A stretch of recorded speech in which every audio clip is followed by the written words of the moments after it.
All right, session two, astrology foundation course. As we all know, movement to self-discovery and reliance. Today's session is going to be fantastic, by the way. It's going to be heavy, but it's going to be fantastic. I promise. The reason why it's going to be fantastic because it's kind of unlocking many things about your chart that you will start realizing. There are certain small and big concepts that you will start looking at. And at the end of it, we will do an example chart. And after the example chart, you will start looking at um, how to start reading your own chart. So I'm assuming the two things that are important. All of you should have your own Lagna chart. Whenever I'm talking chart today, I will continue to talk about the Lagna chart, not the Navamansha chart. We will talk about Navamansha chart later, but Lagna chart and this Ready Reckoner. Ready Reckoner, we've prepared for the Astro Coach community because it's important, because there are many things that are not easily remembered, and therefore you continue to look at, okay, what is what, and so on and so forth. So these two things should be available. Give me a thumbs up if all of you got this and your Lagna chart ready with you. Perfect. Thank you. All right. So let's do deep dive. What did we do? Um, let's do a very quick recap of what we did in session number one and the nakshatra wheel that we did. Well, we spoke about the 9 planets and the characteristics of each one of the planets. Starting with Mars, we said commander in chief. Venus, we know luxury. Mercury, we know is intelligence. Moon is where our mind is. Sun is where our soul is. And Saturn is the planet of karma. Jupiter, we know the guru is Jupiter. And Rahu and Ketu, we spoke about the north nodes and the south nodes of the planet Moon. So that's what we did. Then we looked at the wheel and we said this wheel is really divided into two sections if you really look at it. The first section is the 30-degree section, which is really focused on the sun sign, and that's how it continues to look at what your sun is, and then it moves ahead. And the second section, which is at the top, which is all based on Vedic astrology, which goes very fine. We spoke about that. And then all your characters based on where your moon was when you were born, you're able to look at this chart. And we were just ahead of this conversation, we were talking with Andre, and we realized he is a Swati Nakshatra. So we know he was born in Swati Nakshatra, the owner of which is Rahu, which is the one of the nodes of Moon. What does that mean? I think it will uncover over a period of time, but we just wanted you to get comfortable with this chart. The big message was that this chart, it is about how the cosmos is divided, and the precision with which this is divided, all the methods with which all the predictions happen, it all banks upon this division, whichever way that we kind of look at it. We started understanding the grammar of astrology, like what does the Rashi mean? What does the zodiac mean? What does the nakshatra mean? What does the lunar mansion mean? What does a pada mean? What does a quarter mean? Those grammar of astrology was introduced. Of course, we did the nakshatra wheel. And then we started looking at the 12 houses in Vedic astrology. So we will go into 12 houses. We will deep dive into 12 houses today. But these are essentially our domains of life. That's what we did. We were also able to differentiate between the house number and the Rashi number. And Samirji, when you came in, that's the question that you asked. So when you look at this sheet, this side is house numbers. House number stays consistent for everybody. Whosoever chart you're looking at, house numbers always stays consistent. It is agnostic of the individual charts. But what changes from person to person is the Rashi number, the zodiac number. So somebody's house number one will have a 9, somebody's will be 6, somebody's will be 7. It can be anything between 1 to 12. So that's the differentiation between the house numbers and the Rashi numbers. We did introduce you to the 6 prominent systems of Vedic astrology.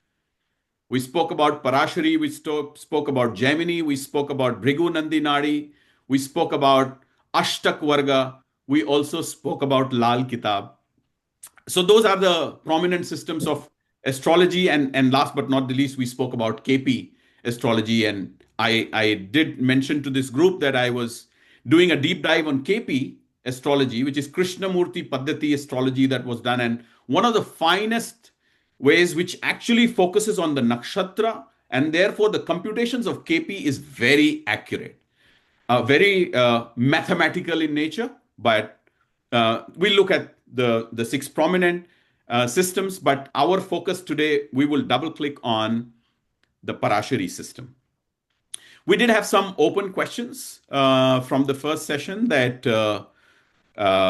somebody asked me a question last time that, hey, I know which nakshatra I was born in, and I also know which pada or which quarter of the nakshatra I was born in, because every nakshatra, by now is divided into 4 quarters. And that precision, the answer is yes. If your pada is 1 into Swati nakshatra, if that's the example that we are taking, or if your pada is 4, your characters will be different.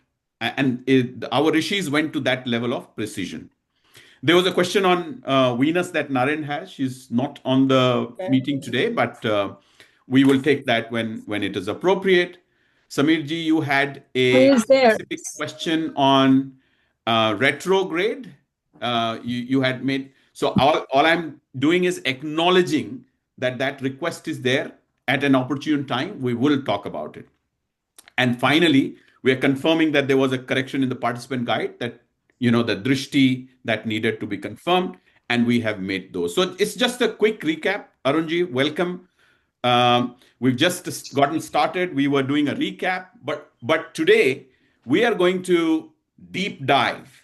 And as I said, it's going to be fun. It's going to be a little bit of intense. That's the best way I can explain. But you will start making sense of what, how to start reading your charts, etc. So what are we going to do today? We are going to do the 12 houses in detail. And these 12 houses are 12 domains of our life. So different domains of our lives.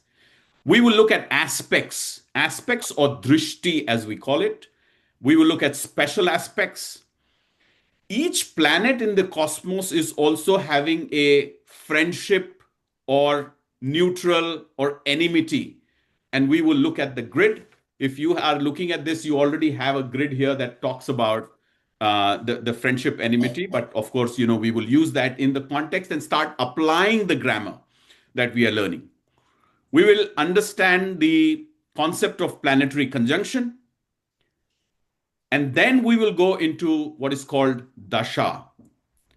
And finally, we will land ourselves into a sample chart analysis, followed by, we'll divide you into smaller groups or discussions, and then you will look at your own charts with a partner that you'll get divided with today. That's what we will do. But I want to leave this slide of learning objectives with a very important message, that in Vedic astrology, there are 2 things that are absolutely critical. A, what is my promise that has been provided to me? What is happening? It all depends on where the planets are sitting on my chart. So what will happen is showing up on your chart. When will that happen will be decided by the Dasha. So you will get to understand. So there are 2 things. What will happen, which is the promise on your kundli, promise on your chart. is all decided by how the planetary positions are, which Rashi, which house, and so on and so forth. That determines the what. But when is determined by the situation or the dasha. So those two things always remember. So the planets in transit, do they have a significant role as well? Yeah, it does. It does. Yes, the transit does have an impact. And I didn't see that you are in the call. Atin, welcome. Thank you. Thank you. Um, so we are doing deep dive today. The purpose of this session or this slide that you're looking at is to introduce you to the concept that our 12 houses are divided into four categories. And these four categories are common elements or common purushartha, as we call it. Purushartha is the actions that we are taking. And these common purusharthas, if you really visually look at it, you will see these are all designed in the shape of the triangle. So, the purpose of this discussion is to give you an understanding of how my 12 houses are divided into four different categories. What does it mean for my chart, etc.? And the benefit will be that you will be able to look at your charts and then you will look at, which purushartha or which element are my planets mostly sitting in and what can I do, etc., etc. And then as a result of this, you will be able to start figuring out that in your promise that has been provided, the purushartha that has been provided, where is it that you are designed naturally to focus your energy on? Is it on the path of dharma? Is it on the path of artha? Is it on the path of kama or is it on path of moksha? The other way to look at it is these are four signs, the fire sign, the water sign, the earth sign, and the air sign. So, right now, our objective is to really understand that this is how the divisions are happening. The application of how I will apply this futuristically, there are multiple ways, these things can be applied in directions and so on and so forth. If time permits, I'll give you some idea today of some of the directions here on Vastu. By the way, Vastu is not really dependent on a standard Vastu that a northeast happens this, southeast happens this. No, it is all dependent on your chart, on your positions, and how do you want to really align. And we will talk about it at an opportune time. So the dharma on your top left, if you look at the house that you have the charts, again, go back to the charts. House number 159. Again, house. These are not Rashis. House number 159, common elements. This is called the Dharma trine or Dharma trikon in Vedic astrology. And these, if you're looking at your chart, and the majority of your charts is sitting in 1, 5, and 9, they're common. They're common characteristics. You look at Artha, as you see, the triangle has shifted towards your right. So, which means the Artha Trikon or the Artha Trine is house number 2, 6, and 10. And if you have more stronger planets here, and whenever we go to Ashtak Varga, you kind of compute some numbers that are given to you. And if this area becomes more stronger for you, the Almighty or the cosmos has said your focus or your purushartha is really skewed towards the artha, purushartha. Then there is the Kama Trikon, house number 3, house number 7, house number 11. So that's the air sign. And then if you look at your chart, if you have your maximum amounts of planets here, you're practical, methodical, resourceful, you're grounded in action, order, work, lot of business tycoons that we see, you will see, they will have the Kama trine very strong and prominent. Last but not the least, the Moksha liberation trine. And this is a water sign.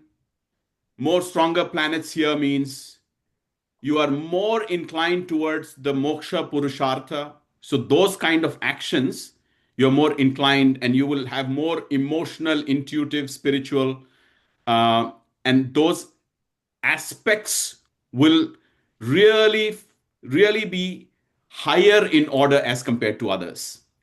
So just at the end of this slide, the big takeaway is start acknowledging and appreciating the fact that you've got your 12 houses. Looking at your chart, your 12 houses are divided into 4 categories: dharma, artha, kam, and moksha. We will start utilizing this. Let me quickly take a pause and give me a thumbs up if you've understood that you recognize that there are 4 categories of your charts that has 4 purusharthas in it. Give me a thumbs up if you've understood this. Perfect. Awesome. All right. Now, as I said, we will transition. And we will transition into the way we've kind of divided this is we will look at each element. You looked at 159. So I'm going to start with 159. And we are doing a deep dive into all the houses. Each one of the houses are really our domains of life. So everything that is happening in our life is divided into 12 different domains. So the purpose of this section is really to give all of us an understanding that, hey, we all understand 159 is Dharma Trikon, or a fire element. And what does house number 1 mean? What does house number 5 mean? What does house number 9 mean? So the purpose is to give you a clear understanding of these 3 houses. And the benefit for you will be that you will be able to start understanding that 1, 5, and 9. Every time I'm talking about, hey, we're talking about the house number 5, you start really, here is the characteristics of house number 5. House number 9, here are the characteristics. House number 1, here are the characteristics. Most important trine. Most important trine is 159. Because this is dharma, purushartha, this is righteousness, this is the fire that really ignites. And therefore, I will start with house number 1, which is called the Tanu Bhava, or a house of self and identity. So there could be two, three things happening. When you look at your Kundli, you look at house number 1, and everybody can determine which is house number 1, right? In your reference chart, this is house number 1. So as soon as you look at house number 1, there are 2-3 things that could be happening. You have a planet sitting in house number 1, or you have more than one planet sitting in house number 1, or you have no planet sitting in house number 1. All possibilities are there. We will discuss all the possibilities, but whatever way you look at it, house and planets are called significators. They are information. So whether it is a blank house number 1, or whether it is, some planet, there is some information that your house number is providing. About what? About this. About how your physical body is going to be, how your personality is going to be, how your vitality, your overall life direction. At the time that you're born, you all receive house number 1 with a particular zodiac or particular Rashi inside it. And now if you look at your chart, all of you in the house number 1 will have some Rashi. Depending on which Rashi you were born, who's the owner of that Rashi and all of that, your personality starts getting determined. So things like body structure, fame, strength, character, courage, lack of your knowledge. So really, when you're born with with all of these characteristics that is mentioned in the domain. So your wealth, your comfort, your self-respect, your peace of mind, happiness or unhappiness, very important house. Anybody who's looking at a birth chart or the lagna chart, house number 1 determines the health of the individual as well, and therefore they will always look at how much of strength or how much of strong the individual is. What is the individual looking like? Round shape, long face. All of that characteristics could be really understood with house number 1. Every house also has certain body parts, that body associations. And as you can see, body in general, your limbs, your complexion, whether or not you'll have moles in the body, sound or unsound health, skin texture, longevity, sleep, head, brain, texture of the hair, stamina, thoughts. All of this is seen by house number 1. As soon as anybody sees a sun sitting in house number 1, the first thing that people will say, oh, sun, which means there is a fire and fire coming together. And therefore, the individual having a sun in the first house will have less hair. I know somebody's smiling. The hair will fall faster in life. So you will always see a lot of bald people. You will by default start saying, oh my God, okay. It's possibly a sun sitting in the first house.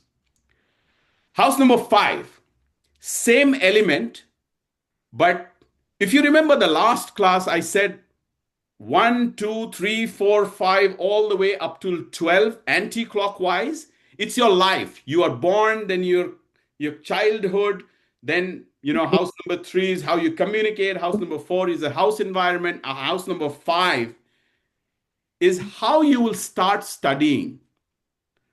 Your education. What kind of children will you have? What's your intellectual status that you will have? What kind of pleasures or love affairs you will have? The love affairs is seen from house number 5. It's visible. Whether or not you'll have amusements and what kind of amusements you'll have, whether illegal or illegal, where your thought process will be, your mental ability, mental peace is seen from house number 5. What kind of education the individuals will go through, a lot of understanding is known through this house as well. House of shares, somebody wants to play in share market, this is the house that we look at. So house number 1, house number 5 really, that we continue to look at. Karmas of the past life is seen from this house, and any level of education. So of course there are body parts that are associated with this: the heart, upper abdomen, liver, gallbladder, mind, mental illness, pregnancy related issues.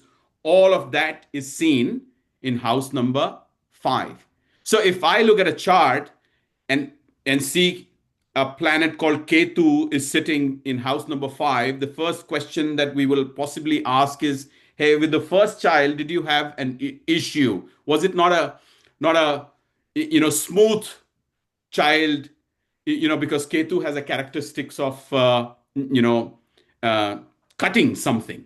So you start looking at that. You look at the domain, and then within the domain you look at the planet sitting or not planet sitting, and then you start making observations of what could have happened in an individual's life. House number 9, same element, 159 we are talking about. Most important, house number 9, very important. It represents your religion, whether or not you'll continue to follow the religious practices that you were born in, or you will steer away.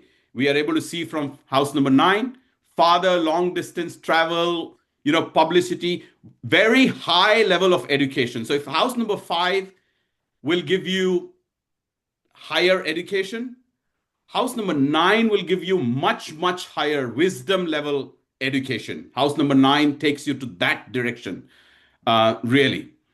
What kind of virtuous deeds will you have? Good luck. So somebody's luck is also seen from house number 9. Karmas of the present birth, your guru, and how you are looking at your guru, your devotion, spiritual inclination, your fame, your progeny, What kind of charity will you do? Your wisdom, really. So, long travels, whenever you're doing long travels, whenever you're doing spiritual travels, this is the house. And a lot of folks, when they say this house is impacted or this house is not working as desired, a lot of folks you will see will make you a recommendation that go to a spiritual journey somewhere or make long travels. Long travels means jump the ocean from one place to another. That is house number 9. And therefore, it has hips, thighs, and nourishment. Those are the body associations that happen. So, my objective was to give you an understanding of 159, most important. Start getting used to what each one of these houses characterizes. And then on top of it, this foundation, um, you'll start recognizing. So in this meeting that we have, does anybody here, any participants where most of their planets are sitting in 159? Uh, in fifth, I have Jupiter and Saturn. Jupiter and Saturn. That's a conjunction. Okay. Fifth house, Jupiter and Saturn. A lot can be understood through that Jupiter and Saturn because it's kind of signifying. These are your information providers. So you have 3 things in house number 5. House number 5, you understand the characteristics and you know Jupiter and Saturn, and all of that is signifying some level of information that is being provided. Okay, so let's change gears. We will move to other element, which is the earther element. House number 2, 6, and 10. Again, visualize house number 2, 6, and 10. This is the earth element. And house number 2, when you are born with house number 1, but your childhood is house number 2. So as soon as we look at childhood and very important house number 2, with what you're accumulating, the reason why it becomes very important house number 2 is because what you're accumulating will shape you as an individual, as what you are futuristically.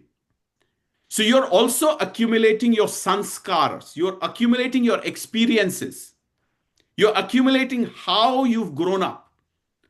And by looking at this house, a lot of significations, a lot of information can be deciphered about how the childhood of an individual would have been. When we go to the sample chart, I'll actually be able to demonstrate that with you, how looking at second house number 2 gives us a lot of information. So we all know Venus, planet of luxury, and Venus is sitting comfortably in house number 2. The first question that we will ask is, was your childhood very comfortable? And the answer that we start getting is yes. The reason is, house number 2 is that domain of our life. It indicates my childhood. It indicates accumulation of wealth, not only in the money format, but any kind of accumulation is seen by that house. And therefore, what kind of value system that I have is also seen with house number 2. So it indicates inflow of money, accumulation of wealth, early childhood. It indicates speech. It indicates, friends, what kind of community, self-earned wealth, possessions, jewelry, grandfather and grandmother, because, if you've grown around grandfather and grandmother, your sanskars will be very different as compared to when you've not grown, amongst grandfather and grandmother. Your family, or in Hindi or Sanskrit, we always call kutumb, is very important part of house number 2. What is your kutumb? And if house number 2 is bad or good, depending on that, then you start saying, oh, you'll have good relationship with your kutumb or bad relationship with your kutumb. You are able to see that using house number 2. Family business, inheritance, your lifestyles, all this is getting shaped as you're growing up. Your eating habits, what kind of language you'll use, whether you'll have a tendency to lie or you'll be focusing on dharma, all of that, some indications and very strong indications could be seen through house number 2. So, of course, your face, teeth, tongue, nose, nails, speech, and your eyes, all of that are the body associations. Now, house number 2 and house number 6. 2, as you see, is the child is growing up is 2. House number 6, if I were to use one word to determine house number 6, it is discipline. House number 6 in Vedic astrology is also called as Dushtana house. You will hear 6, 8, 12 at some point in time. This is one of the Dushtana house, which means one of the house that brings challenges for us. This is the house of Rog, Ripu, and Rin, which means Rog is equal to health issues, Ripu is enemies, and Rin is loans. So this is a house of challenges. This is house of service.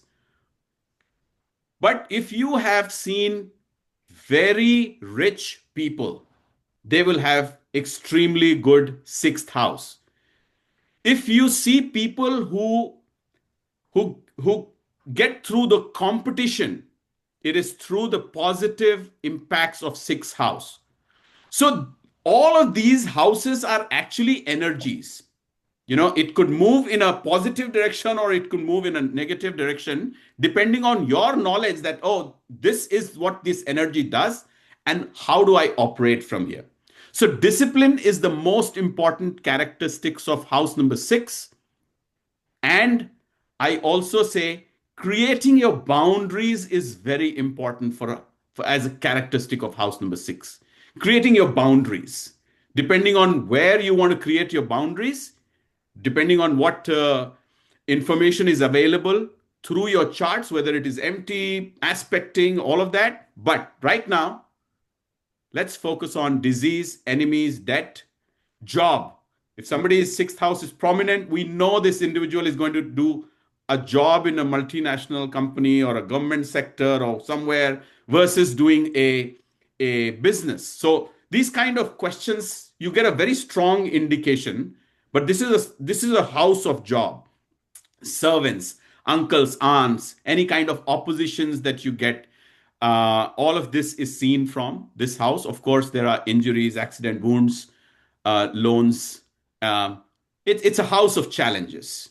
It's a house of challenges, and knowledge of this house on how you can pick up these challenges and moderate in the positive direction, especially if you are running a dasha of this house, is very important. Some of the body associations, intestine, umbilical region, tuberculosis, eye diseases, and poisoning accidents and operations happen through this house. Growing up, how you've grown up determines your discipline of what you do. And, every time I go through looking at somebody's chart, there is a problem in house number 6 because something has happened. And then people would want to go back to their discipline of getting things done. People want to create their boundaries for themselves. This becomes more active. But if you follow this, if your childhood is kind of built that foundation for you, house number 6 is actually a very positive house. House number 10, the karma bhav. So any career is always seen from this house because this is your house of career and action, your work, your power, your purpose. And therefore, what kind of karma suits the best for me? I have a friend of mine who came back to me, little child, does a lot of sports activities. You send him in any kind of sports, the individual will just go out and do a lot of sports and not focus on studies a lot. And one of the questions that he asked me is, do you think he'll do good in sports?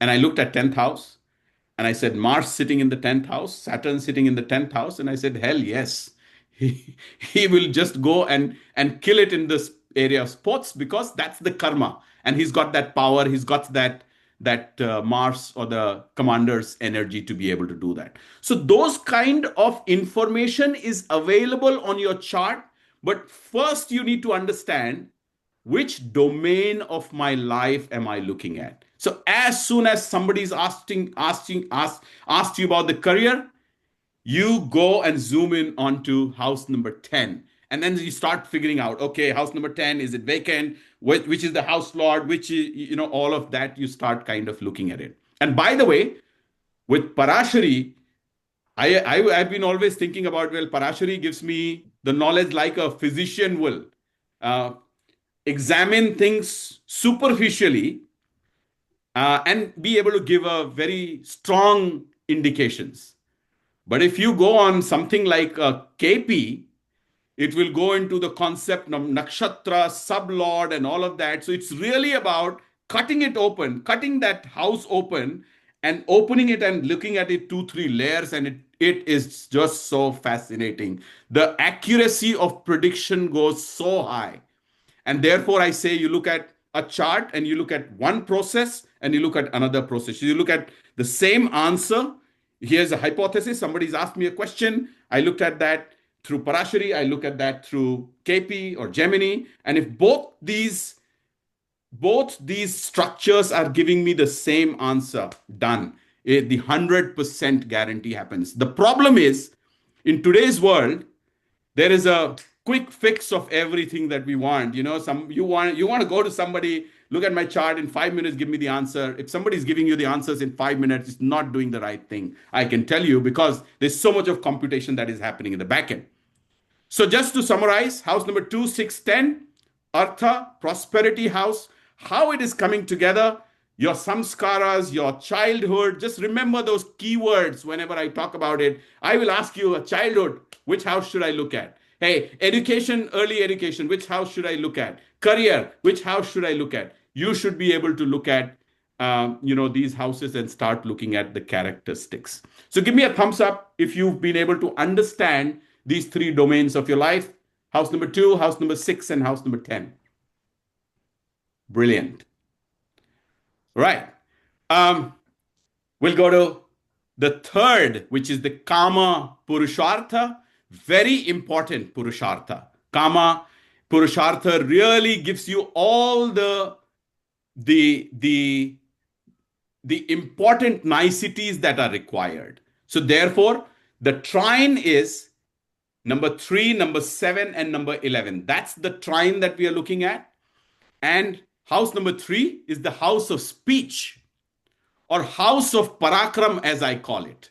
In fact, it goes to the extent of saying, if there is a planet sitting in third, house number 3, you could figure out what kind of parakram that you could do. So for my elder daughter, she's got a Ketu sitting in her house number 3, and I always say, every time you go out of the house, light a lamp, and then you go out of the house. I'll tell you the science of why I say this at some point, but I'm just bringing you to the point to say, here is an information that house number 3 is providing, and house number 3 and house number 9 are interrelated through aspects that you will see. So how beautiful this is. The more parakram, the more actions that you will do, the more courage you will have, the better your bhagya, or better your luck will be. In fact, some of the charts that we look at, there are people who have nothing going on in their life. It's normal, it's natural. Things, we see things like depression, things like fear, anxiety. What we generally do is focus on house number 3, because house number 3, fixing this house, enhances the courage. And once you've got the courage, then you can deal with it. Nobody's life is perfect. The almighty or the cosmic energy never made all of this perfect for all of us. What we have to understand is what's happening in my life and what do I do. So house number 3, parakram, house of courage, effort, expressions, siblings is seen from this house. So your hard work, younger brothers and sisters, your intelligence, your general education, how you will write. So a lot of marketing colleagues who have house number 3 strong, they choose a career of marketing and sales and so on and so forth. So signing contracts and physical fitness, as I said, this is the house of courage and parakrama. So hobbies, talent, education, and good qualities. That's house number 3. And your body associations are also seen. House number 7. Well, if you see this house number 7 exactly opposite to house number 1, really the middle point of our life as well. And this is therefore a house of marriage and partnerships. How do you deal with individuals? How do you do your relationships in business and in personal? All of this, house number 7 has a lot of information that can be decoded. So, business field matters, wife, husband, love life, partnerships, conjugal happiness, spouse, marriage, nature of the spouse. Um, you could start looking at some of these, and some folks will go into secret love affairs and so on and so forth. Our objective is not that, but this house has so much of information that can be deciphered in the areas of unions, whether it is a business union, relationship, partnerships, contracts, and therefore lower abdomen, reproductive organs, and some of the expulsion, all of that is information available in house number 7. House number 11, very important. If you remember house number 2 that I had spoken about, house number 2 was accumulation of wealth. House number 11 is house of gains. So 2 and 11, very important houses for people to fulfill their desires in terms of all the luxuries and all the desires and the gains that one wishes to have in life. House number 11 is also called Labha Bhav, gains, desire, fulfillment. And if you see, house number 10 and 11 are next to each other. So 10 was the house of karma. What do I do? And 11 is the house of gains. So 10 and 11, house of karma, the karma really determines the next house, which is the house fulfillment that I'll get. But here, what we are talking about is the trine of 3, 7, and 11, and expansions, rewards, friendship, your social circle, what kind of, whether or not your desires will get fulfilled. You have a desire, and whether it got fulfilled or not fulfilled, it all depends on whether your 11 number house is active or not active. You don't have all your 12 houses active at any point of time. Some houses will be active, some houses will be inactive. So it represents favor from the rulers. It represents ancestral properties. It represents elder siblings, natural gains, any recovery of the lost wealth, and profits. So really a very important house during this time, where our desires and gains have to be seen. So Kama trine, very important trine at the prime stage of our life, because this really determines everything that's happening at the prime stage of our life. We are getting married, and then fulfillment of the marriage through desires and gains and all of that will be able to seen through this. So let me take a pause. Give me a thumbs up if you are able to understand the domains of house number 3, house number 7, and house number 11. What are the domains? Brilliant. Okay. We go to the last but not the least trine, which is the Is there moksha any trine. possibility So the that we can? Sorry, I've got a simple question, and is there possibility for us to activate a house ourselves, or do they only activate when the time comes? I'll have to park that question, Atin. And Thank you. yeah, I'll have to park that question, and I will take the question and answer towards the end of the session, but I made a note of that. Thank you. So yeah, not a problem. So moksha trine, very important, especially towards the transitions that are happening in your life. And this is the purushartha. If you have a lot of planets sitting in your moksha trine, your purushartha is really the moksha or the liberation, or focusing on things that are water element type. So this is also called as Sukh Bhava, um, because you have house number 4, which really says what kind of a home environment you will have. All the luxuries and niceties, whether or not the individual will get, is seen from this house. House number 4 carries all of that information about your chart. So, what does it carry? My mother, my property, vehicle, what kind of domestic surroundings I'll have, what kind of old age I will go into, what kind of inheritance will I go through? Will I have land or not? Will I have hidden treasures? What kind of comfort or discomfort I'll have? What kind of victory defeat will I have? Position of cattle. Today I say position of lots of cars, because this Vedic astrology was written at a time when cattle position used to be the real significations of the happiness and so on and so forth. So really, how's anybody's home environment is going to be, that it is determined by house number 4. And house number 4 has all of that information. And whether the house number 4, when you're looking at your chart, whether it is a vacant or not, or whether it has planets, it will still give you information about what kind of home environment you'll have. House number 8. This house is the house of transformation. This is the house of death. A lot of astrologers are able to see what kind of death you will have using house number 8. House of rebirth and death does not really mean a death. It means you stop breathing. Death could also mean you are transforming from one phase to a new phase. And that is also represented by death on house number 8. This is the house of secret sciences, occult sciences. I can tell you with a lot of high probability that all of us in this call, including me, my house number 8 is supremely active at this point of time.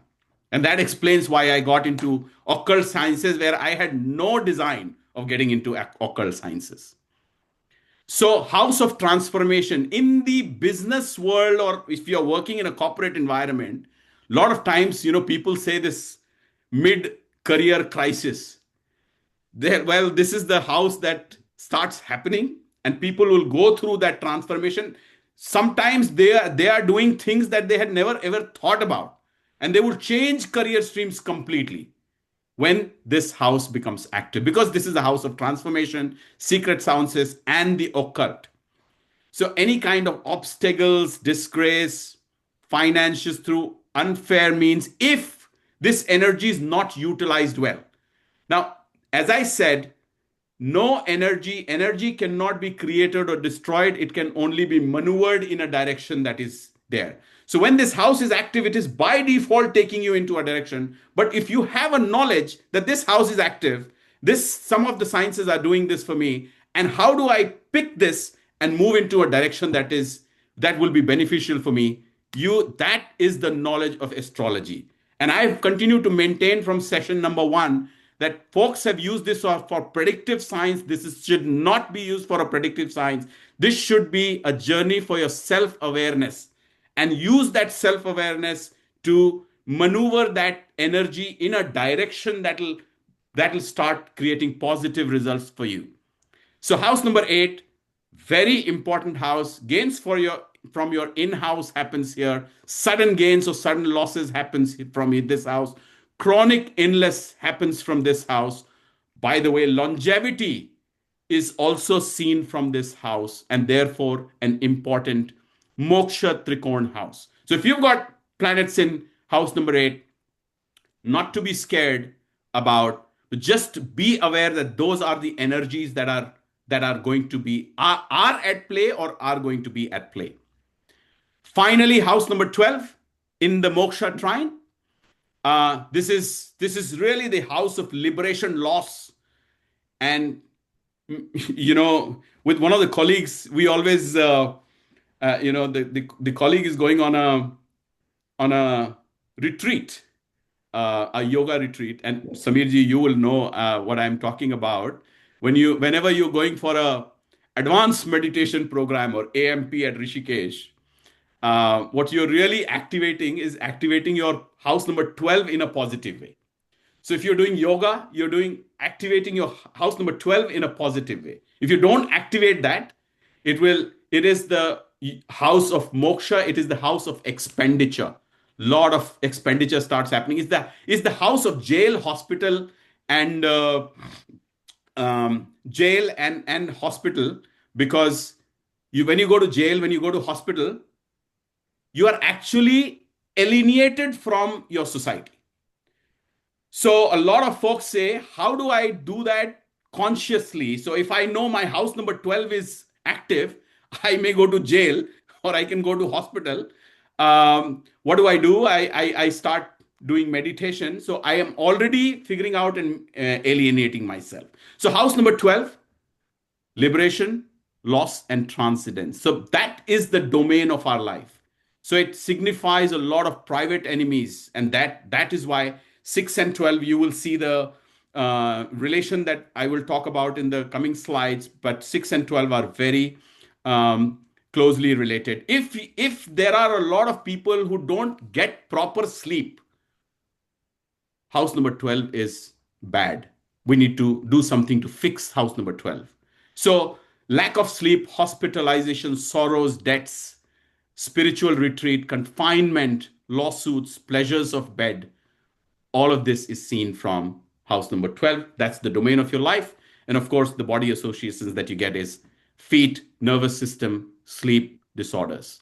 So again, doing a very quick recap, 4, 8, and 12, moksha house, and the element is water, your house environment, your transformation in house number 4 is your house environment, house number 8 is your transformation, and house number 12 is your liberation, or moksha house, as we also call it, liberation and expenditure. Give me a thumbs up if you've been able to understand the domains of house number 4, 8, and 12 as well. Brilliant. So what we've done, we've gone through very quickly, we've gone through house number 1 all the way to house number 12, domains. So let me quickly take a pause and let me ask a question at this point of time. Reflections on the screen, but I want to mix it up a little bit. How's the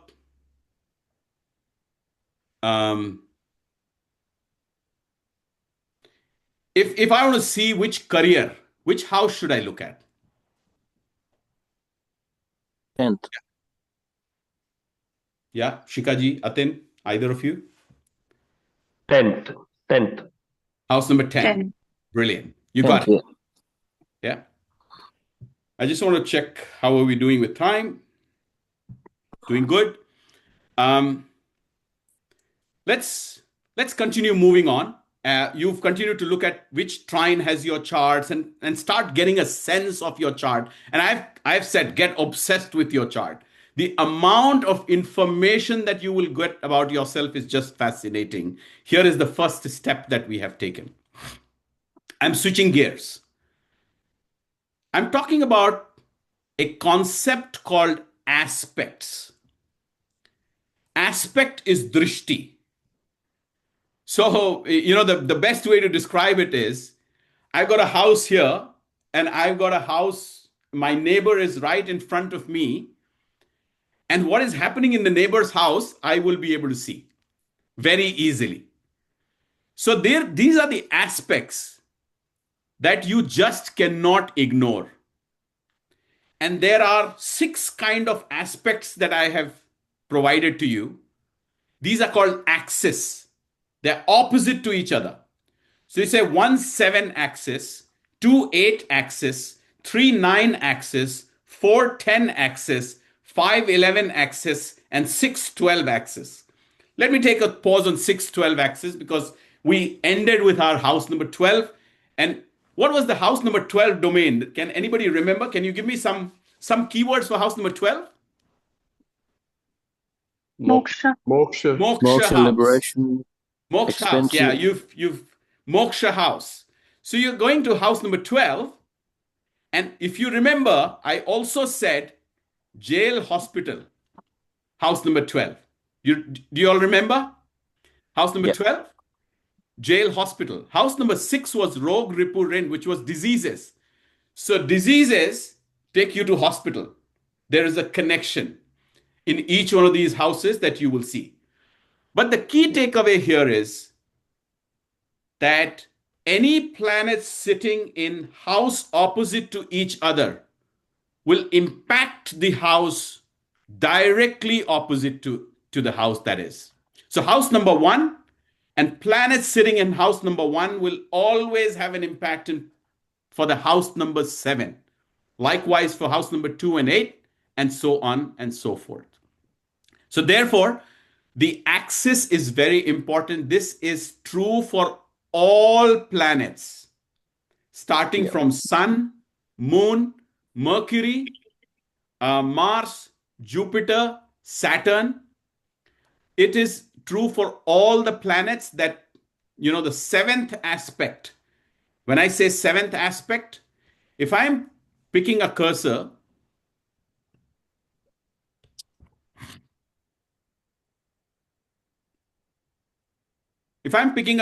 and I look at house number 1, and if I point my finger at house number 1 and count that as 1, and if you calculate 1, 2, 3, 4, 5, 6, 7, the 7th house will always be the house that gets expected. So similarly, house number 2, put your finger on house number 2, and then say that becomes my number 1. So 1, 2, 3, 4, 5, 6, 7. So 7th drishti, any planet sitting in this house, looking at the house opposite, 7th drishti is true for all the planets except Rahu and Ketu. Rahu and Ketu in your charts, when you look at, they will always be opposite to each other.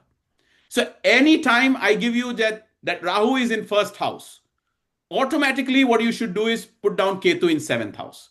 As soon as I say Rahu is in 4th house, where should you put Ketu? 10. House number 10. I say Rahu is in 6th house. Where should you put Ketu? 12.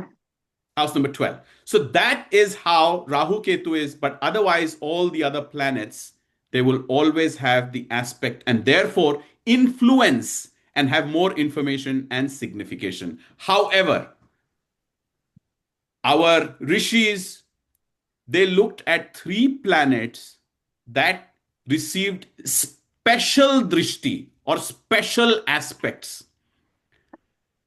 And those special aspects were provided to Jupiter, Mars, and Saturn. So Jupiter gets 2 special drishti or aspects in addition to the 7th aspect. So when Jupiter is sitting in house number 4, by default, it is looking at house number 10. By default, it is looking at house number 10. But in addition, Jupiter is also having a 5th and a 9th drishti. So if you put your finger on house number 4 and call that as number 1 in the sample chart, and you say 1, 2, 3, 4, 5, you land at house number 8. Continue 6, 7, 8, 9, you land at house number 12. So Jupiter is also aspecting house number 8 and house number 12 in this chart. So look at your Jupiter and answer these for yourself, that which houses is your Jupiter providing drishti to. Mars. Mars has also got special drishti. Drishti number 4, excuse me, drishti number 4 and drishti number 8. That is Mars for us. So in addition to the house that it is opposite, diagonally opposite, so house number 7 is looking at diagonally opposite house number 1. It is also looking at 4th house from where Mars is sitting, and it is looking at 8th house from where Mars is sitting. Now, a lot of times in the Indian marriage scenario, you hear the concept called Manglik. The concept of Manglik comes from one simple rule.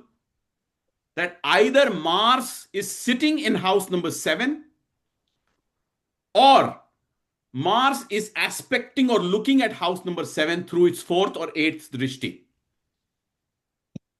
And in very simple words, it's really like there is more Martian energy in the marriage, and therefore you need another individual to have a similar Martian energy. Otherwise, somebody comes with more energy, somebody comes with less energy, there are problems. That's most simple way to understand and look at it. But that's the drishti. I don't want to go into how Manglik is calculated, etc. But the only thing that you should understand is that about 50% of the chart, if you look at the mathematics, will be a Manglik chart. Saturn, the 3rd and the 10th house, 10th from where it is sitting, will get the special drishti. So Jupiter has got 5 and 9, same mathematics. Mars has got 4 and 8, and Saturn has got 3rd and 10th drishti. Let me take a pause and let me ask a question of participants who have not spoken till now. On this example chart that you're looking at, Arunji, are you on the call?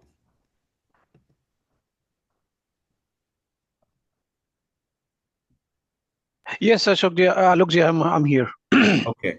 You're looking at the example chart? In Yeah, Saturn? Are you looking at the chart? Yeah, the one which you are displaying, yes. Yes. Yeah. So can you tell me, Saturn, Yeah. which all houses will it aspect? Okay. So the default one is the just opposite to it. So it would be Yes. house 7. Yeah, perfect. And then we have to start, like, if we flag it as house number 1, then the third one would be house number 3. Perfect. And then we continue further. And likewise, it will be the 10th one would be the house 10th. Perfect. Yeah. Perfect. Gaurav Tyagiji, did he get it right?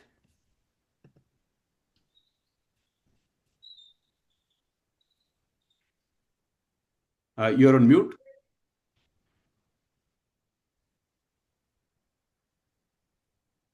You're still on mute.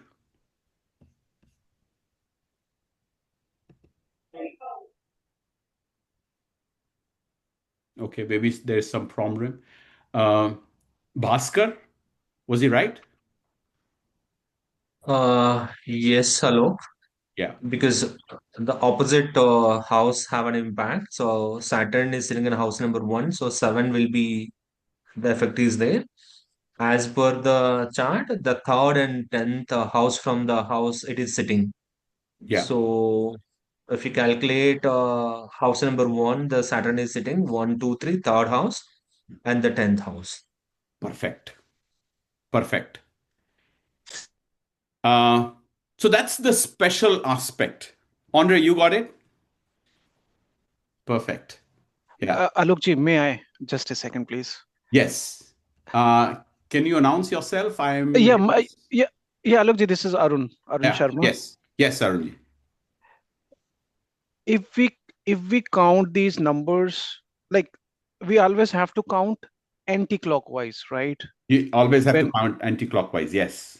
It is never clockwise to It's never determine clockwise. Yes. Okay, understood. Thank you. Great. Awesome. All right. If you've got the concept of drishti, let's start forming some statements now. So what I'm going to do is I am going to use this. I don't think today we will be able to get to the first chart analysis, but I think the momentum was such that we wanted to do this. Based on your own charts and using this, let me give you some examples. So if you're looking at an example chart that I've put, I will form a statement. that in the Lagna chart, on the example chart that I'm looking at, Sun is sitting in Cancer in the first house. Let me repeat. Sun is sitting in Cancer in the first house in the Lagna chart. Are you able to figure out how did I say it? How did I say? Maybe based on the number of the sun. Yes. So you look at your Sun is sitting in, so that house numbers you will never see. It's invisible. You have to remember. Vedic astrology says we expect you to remember the house number. So if I were to ask a question in the Lagna chart, in the sample chart that you're looking at, which house is Rahu sitting in? Let me ask that question. I see new members participating here. Gia, can you hear us? I think it is in 11th house. Oh, no. You're not thinking. You're sure that this is in 11th house. Good job. Okay. Yes, great. And how do you look at it? I mean, if you are practicing it and you're not getting it, we've given you a ready reckoner. And on the top right of the ready reckoner, you will be able to see that this is the 11th house automatically. You just map it on top and you say, this is what it is. Let me do one more. Moon is sitting in which house in the Lagna chart? Let me go to Pushpenji. 9th house. Moon is sitting in 9th house. Prakashan, is he right? Yes, Yes. it is in 9th house. Yeah. Oh gosh, you are knowing so much. Everybody's knowing so much about the Vedic astrology. Gosh, this is getting very interesting. Now let's form a statement.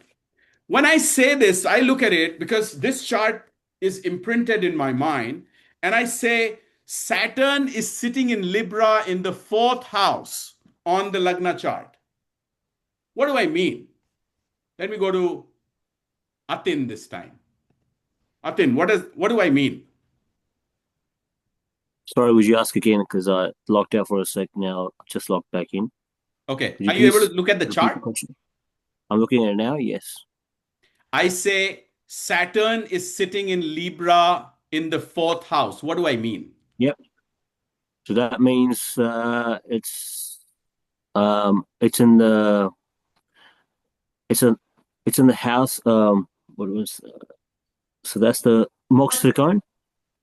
It's in the Moksha Trikon house. It's aspecting. I like it.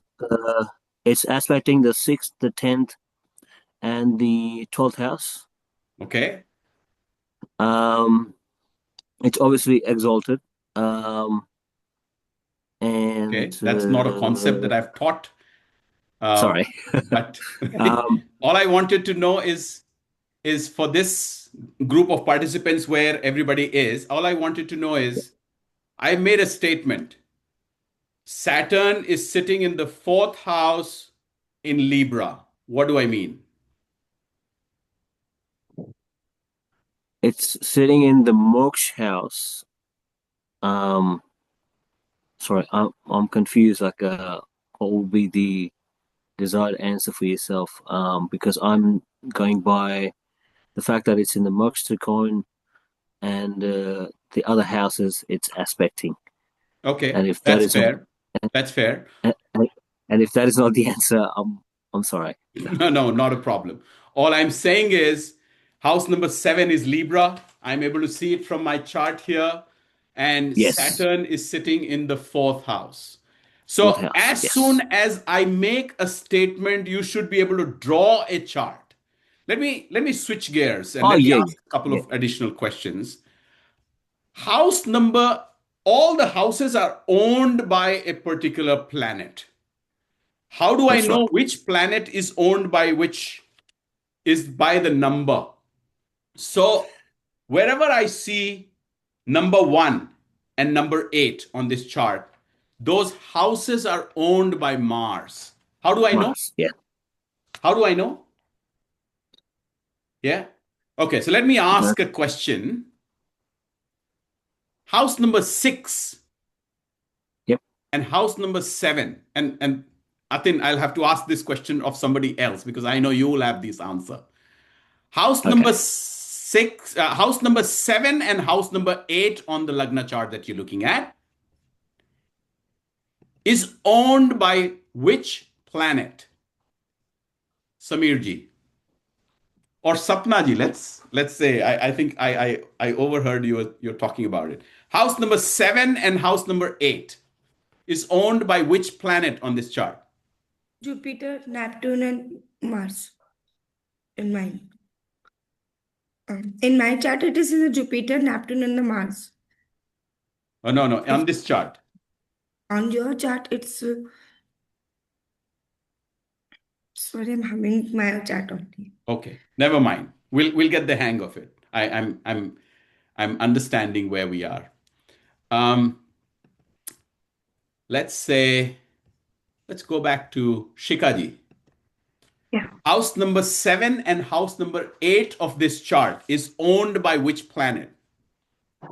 House number 7 is owned by which planet you said, right? Yes.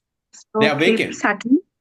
Yeah. House number 7 Saturn. is owned by Saturn. House number 8?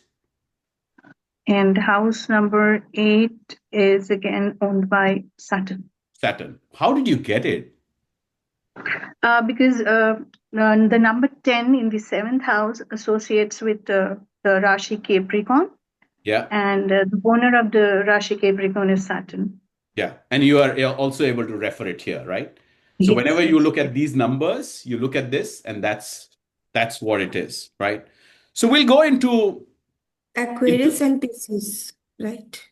say that again. Aquarius and Pisces. I think so. No, 10 and 11 are Capricorn and Aquarius. 7 and 8 are last. Okay. In this chart, house number 7 is Capricorn.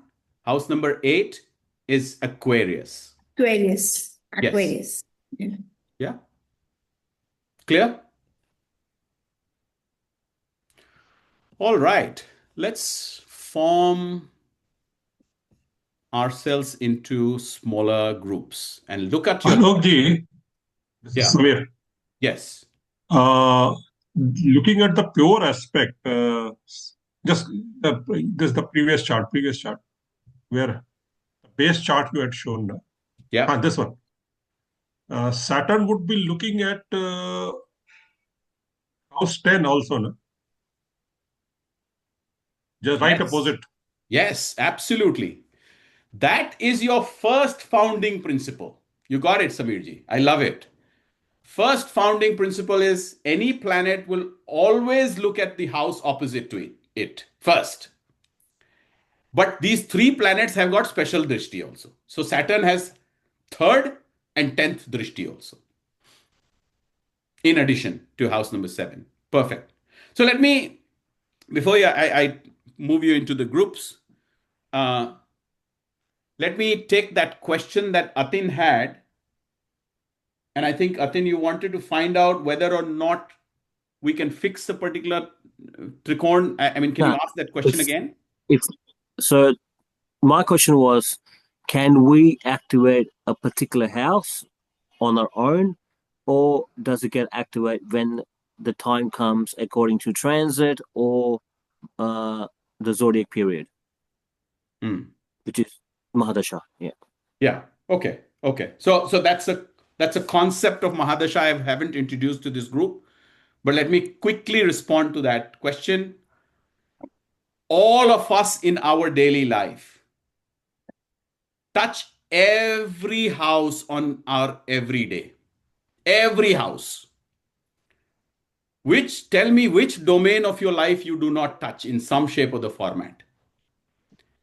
So the answer is, can I activate a particular house even if Dasha is not running or transit is not activating that on its own? Can I activate a particular house? The answer is yes. By doing activities of that house in a particular fashion, you can do it. Well, the results of which may not be as much as you will desire, because that house naturally is not active if it is not active. If it is active in Mahadasha, Antardasha, Pratyantardasha, and you do activities of that house, that's when it starts happening, and positively. And therefore, this science should give us first few answers. I look at my chart and then I say, here are my promise on the chart. But based Makes sense. on how the planetary positions are changing, these three houses are active at this point of time. And if these three houses are active, I leverage those three houses and start utilizing those in the positive fashion, I get better results. That is how you utilize this science. But you can positively impact a particular house by doing loads and loads of positive activities for a house, for sure. Makes sense. Thank you. Yeah. Let me go back to, and I may need some help. How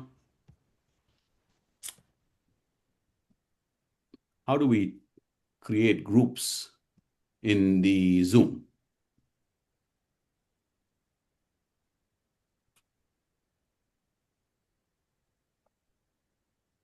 Breakout room. Breakout rooms, yes. Can we do an auto breakout room? Is that possible, Amita? Shpen? Yeah, just click on breakout room. Define how many rooms do you want to. What happened to my admin console? Sorry. Breakout rooms, yeah. And I'm assigning a breakout room. What are you doing in the breakout room? Look at your respective charts.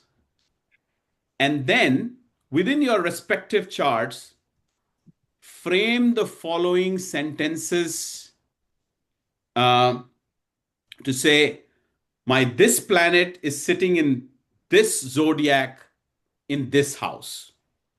So my sun is sitting in Sagittarius in first house. That is how you will frame your sentences for each one of your planets. And then we will come back from the breakout rooms in about 5 minutes, and then we will summarize.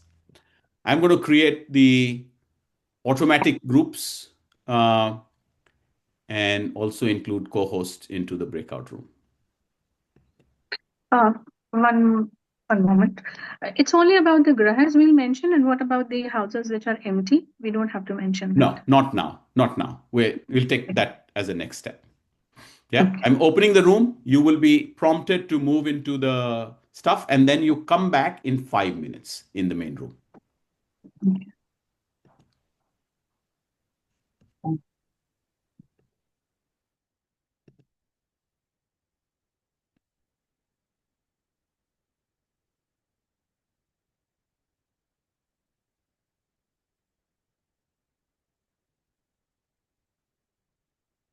I'm resuming the recording.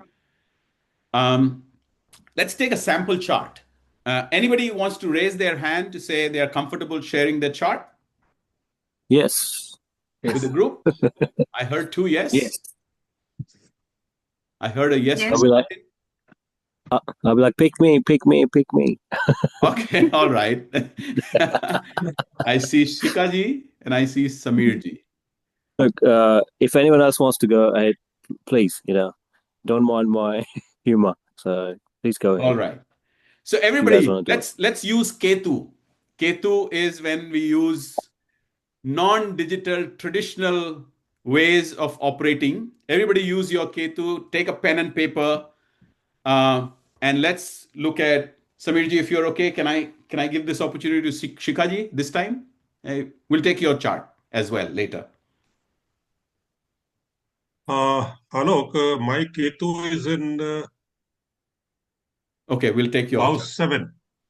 Okay, so everybody House can 7. So Rahu. draw a blank chart. Yeah. Yeah. And I'll ask questions. So draw a blank chart. Yeah. Samirji, please dictate to us. Everybody got a blank chart like this?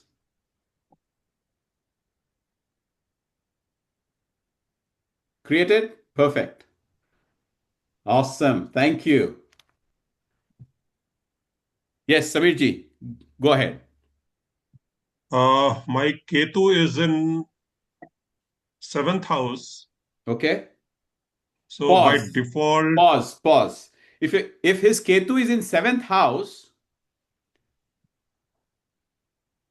Prakashan, where is his Rahu going to be?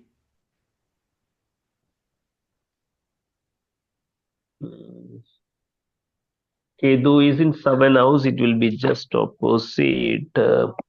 It will be in 9th house. In first house. Sorry, first house. It's a diagonal. Yeah. Yes. And it's Did we get it right, Samirji? Rahu is in your first house? Yes. Perfect. Yeah. Now first house. let's keep going.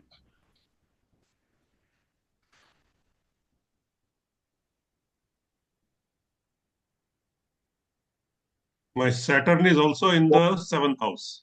Okay. So that means Saturn is looking at house number one. No. You please dictate your chart. I will ask the questions. Okay. Then I start again from house number 1.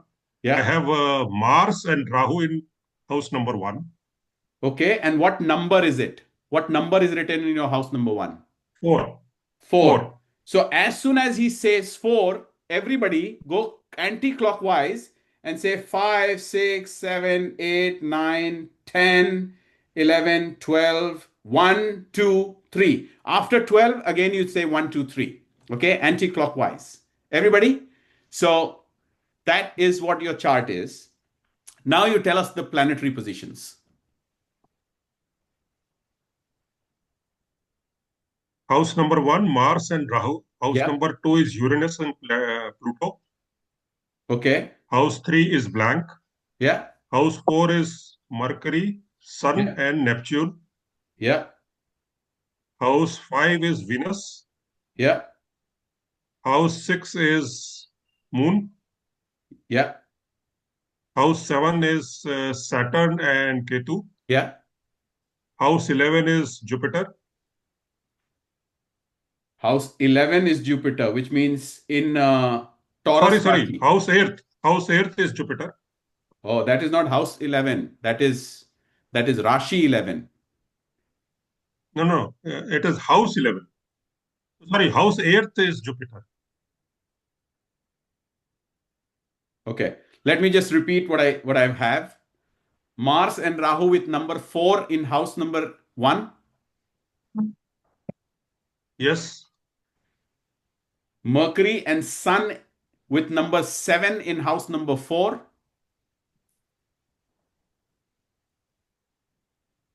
Mercury, Saturn, Sun and Neptune. Yeah, Neptune I'm not looking at. I'm only looking at 9. Yeah. Venus in house number 5 with number 8. Yes. Moon in house number 6 with number 9.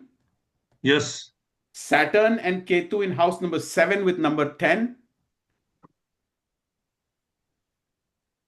Yes. Jupiter in house number 8 with number 11. Yes. That's it. Perfect. All right. Yes. Everybody got this chart? Let me go around. I'm conscious of time. Couple of minutes, rapid fire.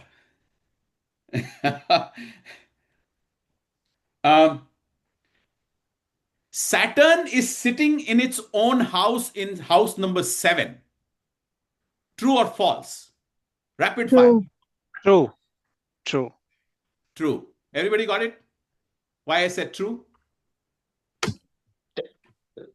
Owner of house number 10 and False. Okay. False. I got one false. Andre, why do you say it's a false? Well, Saturn is there as is Ketu. There's 2 in house number 7, as I understood it. Yeah. So there's Saturn is there, but there's also Ketu, which is also having some impact, I assume. Yeah, it is.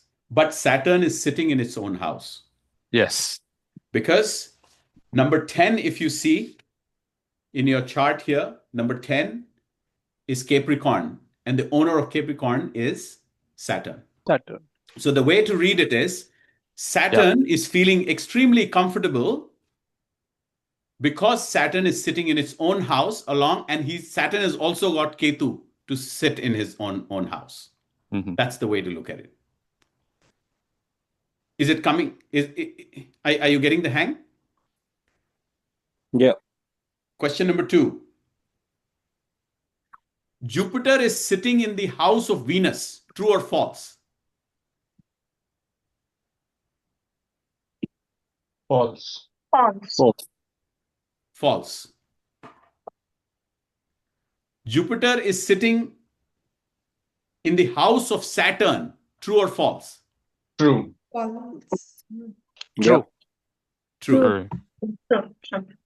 Yeah. Mars is sitting in the house of Moon in first house. True or false? True. True. Yep. True. Yeah. Okay.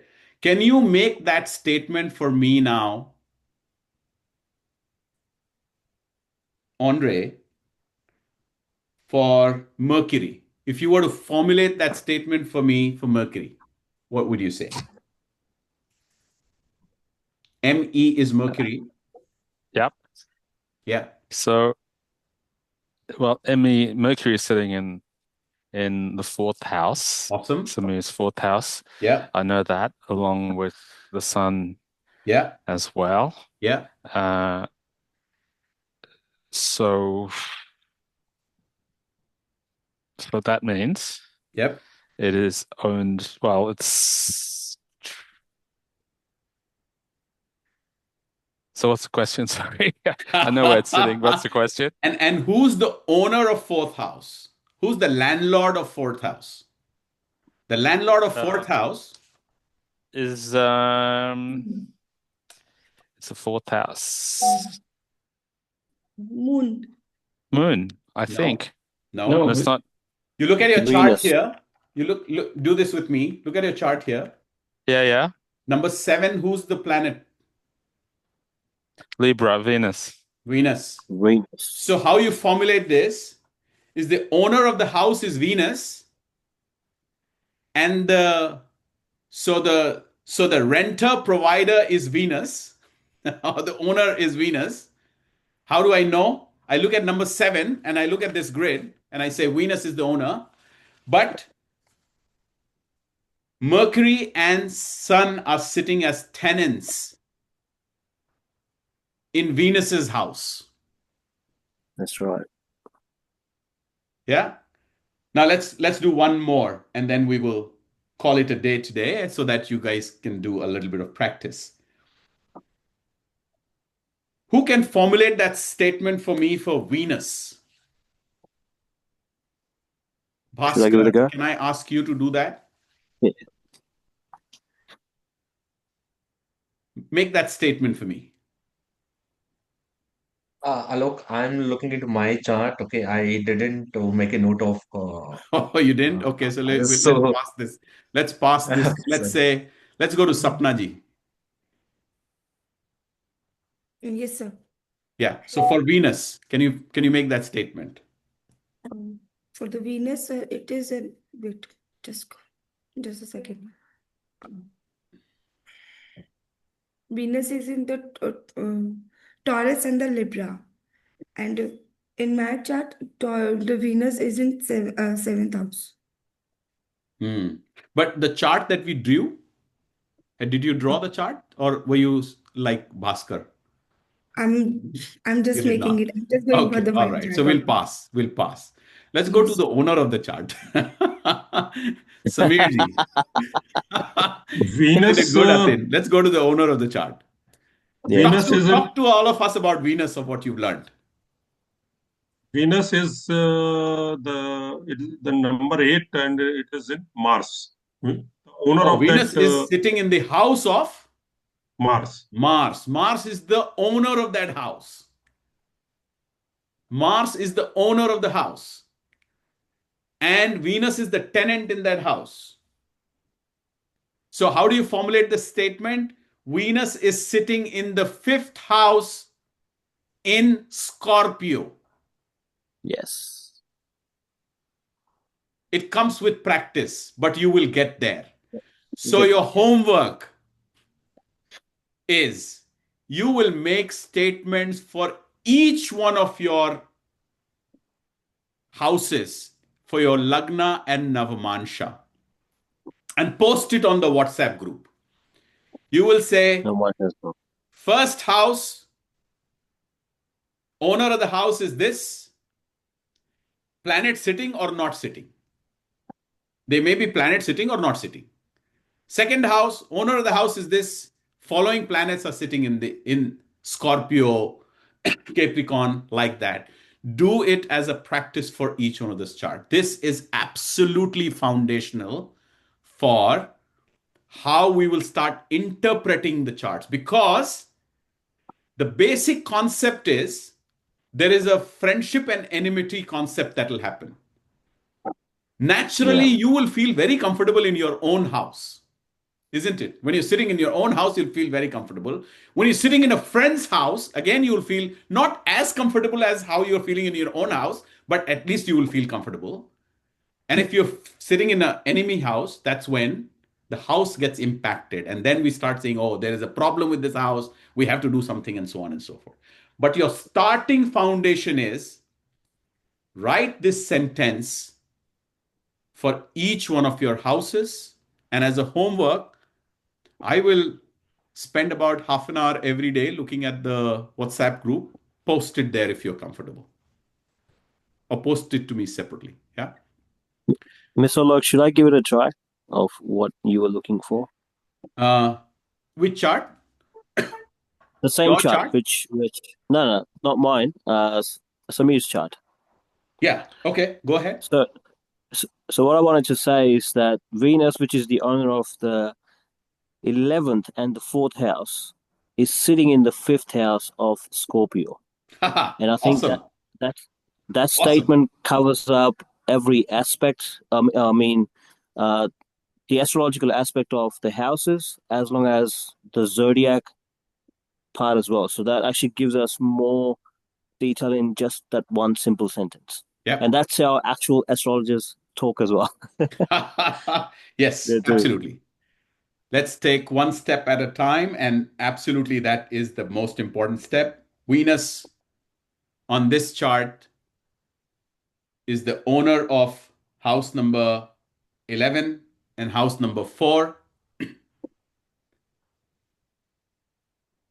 And is sitting in house number 5. Oh my God, what did I say? It's also looking straight at its own 11th house as well. All right, that's fair. So similarly, you will say Jupiter is the owner of house number 6 and house number 9 and is sitting in house number 8.